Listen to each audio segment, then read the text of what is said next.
What we have seen and heard we proclaim to you also, so that you too may have fellowship with us, and indeed, our fellowship is with the Father and with his Son, Jesus Christ.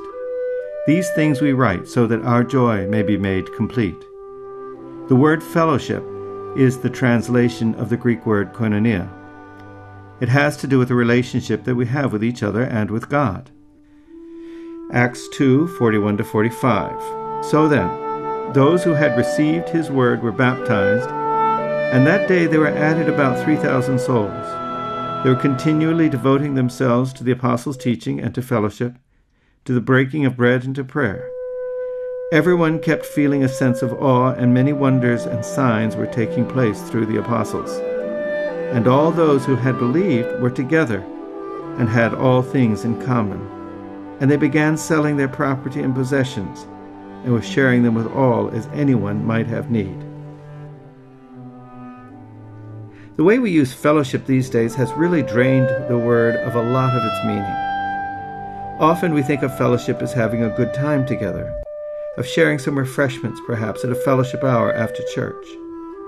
A fellowship hour after church would be much closer in sense to the New Testament meaning of the word if, along with a cup of coffee, we spent the time finding out who needed a place to live, who needed help paying off a debt, or needed a new suit for a job interview, and so forth.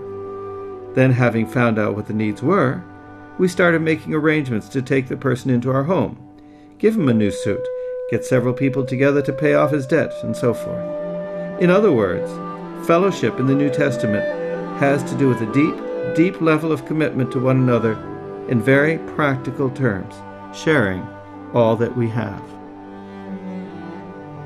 If we say that we have fellowship with him, and yet walk in darkness, we lie, and do not practice the truth. But if we walk in the light, as he himself is in the light, we have fellowship with one another, and the blood of Jesus, his Son, cleanses us from all sin. If we live our lives in the light and in fellowship with Christ, all things are open. Nothing is hidden. This then brings us into committed relationship with each other.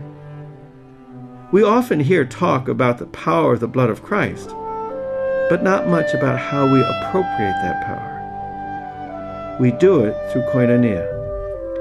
If people were brought into this type of relationship with the members of the church, they would have people walking with them day by day through all their difficulties, temptations, and fallings to help them get back up and carry them forward. Imagine how powerful the proclamation of the gospel and the church itself would be if we really had this type of koinonia with each other.